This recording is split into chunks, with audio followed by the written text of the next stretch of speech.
A'udzubillahiminasyaitonirrajim. Bismillahirrahmanirrahim. Assalamualaikum warahmatullahi ta'ala wabarakatuh. Alhamdulillahirabbil alamin. Wassalatu wassalamu ala asyrafil anbiya'i wal mursalin. Habibina wa sayyidina Muhammad ibn Abdillah, salawatullahi wa salamuhu alaihi wa ala ahli baitihi wa jami'i ashabihi wa dzurriyyatihi wa man salaka bi hidayatihi ila yaumil. Asyhadu an la ilaha illallah wa asyhadu anna sayyidana Muhammadan abduhu wa rasuluh. Allahumma salli wa sallim wa zid wa barik ala al-Mustafa al-Mukhtar wa ala alihi wa atratihi wa ashabihi ajma'in. Amma ba'd. Syukur kepada Allah SWT, pada petang yang bahagia ini kita diberikan kesempatan untuk menyambung bacaan hadis yang kelima. Semoga Allah Ta'ala memberkati majlis yang telah kita lakukan semenjak lama dah. Dah lama dah kita buat majlis seperti ini.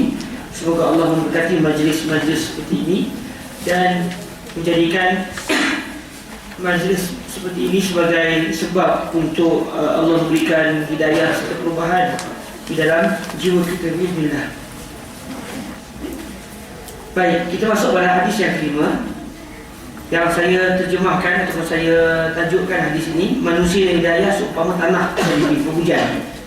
Hadis ini Nabi akan menyatakan manusia ini macam tanah. Tanah ada 3 jenis, manusia juga ada 3 jenis. Dari sudut kaitan dia dengan hidayah Allah Subhanahu Wa Taala. Baik, hadis yang diriwayatkan oleh Al-Imam Al-Bukhari ini berbunyi dengan sanad yang bersambung kepada Al-Imam Al-Bukhari dan daripada Al-Imam Bukhari bersambung sehingga kepada Sayyidina Abu Musa Al-Asy'ari an Abi Musa radhiyallahu ta'ala anhu 'an Nabi sallallahu alaihi wa alihi wasallam qala mathalu ma ba'athani Allah bihi min al-huda wal 'ilm kamathali al-ghayth al-kathir asaba arda fakana minha naqiyatun qabilat al-ma'a fa anbatat al-kala'a wal 'ushb al-kathir wa kanat minha ajadib أمسكت الماء ونفع الله بها الناس فشربوا وسقوا وزرعوا وأصابت منها طائفة أخرى إنما هي كيعان لا تمسك ماء ولا تنبت كلأ فذلك مثل من فقه في دين الله ونفعه ما بعثني الله به فعلم وعلم ومثل من لم يرفع بذلك رأسا ولم يقبل هدى الله الذي أرسلت به. Baik, hadis ini bermaksud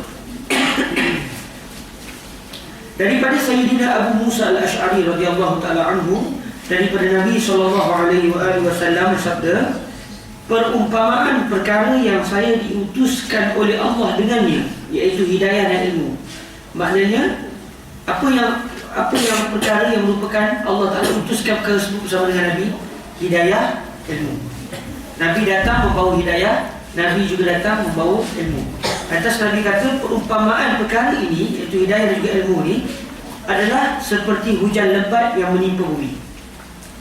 Ada di antara tempat yang ditimpa hujan tersebut adalah tanah yang baik.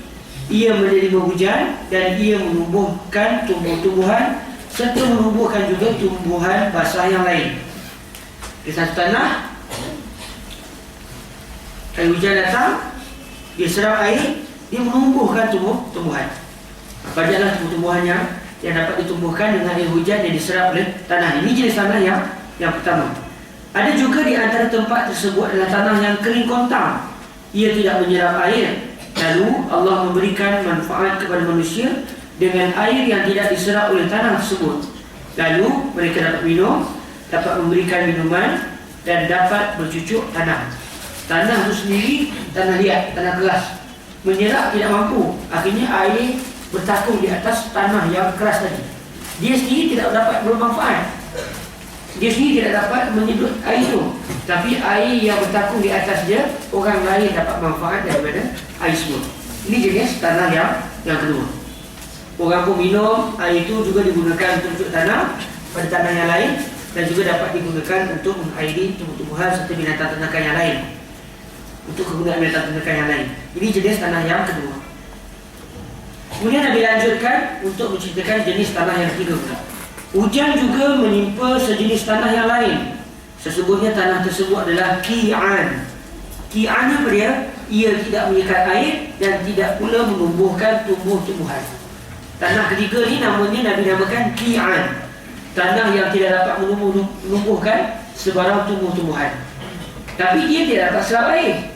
Dia menyerap air tapi tidak dapat menumbuhkan sebarang tumbuh-tumbuhan. Nabi namakan tanah ini dengan nama Qi'an. Ia tidak menyerap air, dia tidak menyekat air, maksud dia menyerap air. Dia tidak menyekat air. Dia tidak menyekat air, beza dengan tanah yang kedua. Dia sekat air, dia tahan air masuk bawah ni. Air pun bertakung di atas tanah yang kedua. Tanah yang ketiga ni dia tak sekat air. Air datang masuk dalam tanah. Orang pun tak dapat manfaat, dia pula tak tumbuhkan sebarang tumbuh-tumbuhan. Ia tidak menyekat air dan tidak pula menumbuhkan tumbuh-tumbuhan. 3 jenis tanah.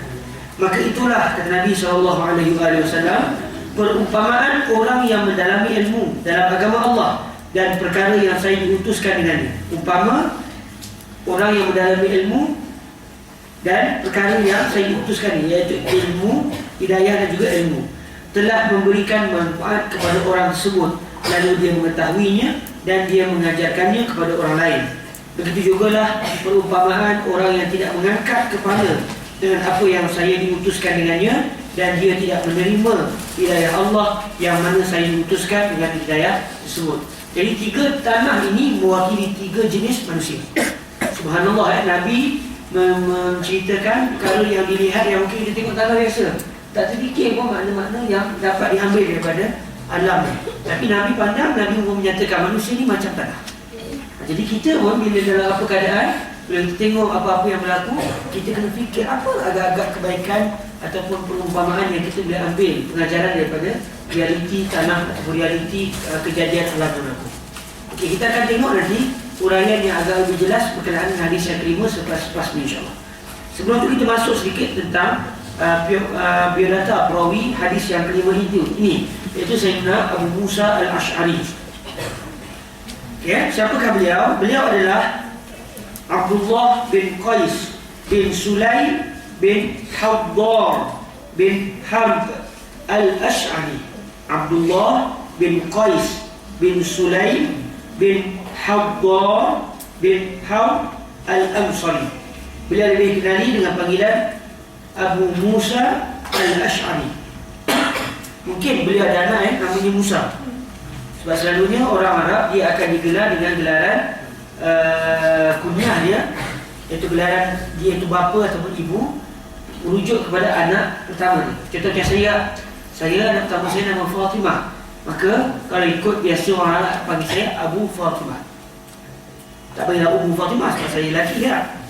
Tapi kalau isteri saya, dia boleh digelar dengan Ummu Fatimah. Okey. Kawan-kawan, apa gelaran? Abu apa? Tunggu selepas mampu digelar Abu. Okay? Setakat ni belum lagi lah. Setakat ni baru Ibnu. Ibnu baru. Belum Abu lagi lah. Usahakan tu, segera. Okey.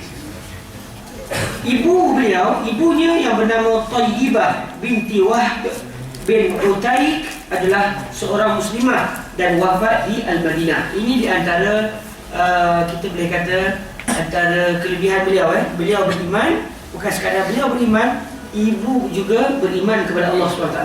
Sebab ketika itu ramai para sahabat mereka beriman, keluarga tak beriman. Tapi Sayyidina Abu Musa al-Ash'ari ini, ataupun nama betulnya Sayyidina Abdullah bin Qais, dia kelebihan beliau, dia beriman, mak dia pun beriman, bahkan meninggal di Madinah semasa hayat Nabi SAW. Okey. Sayyidina Abu Musa al-Ash'ari adalah antara sahabat Nabi SAW yang awal memeluk Islam di Makkah. Beliau turut berhijrah ke Habsyah. Bukan sekadar Muslim, bukan sekadar sahabat biasa. Beliau juga antara orang yang awal masuk Islam. Buktinya beliau sempat berhijrah kali pertama ke Habsyah. Peristiwa di mana An-Najashi, Raja Habsyah yang asalnya beragama Kristian, yang setelah itu beragama Islam.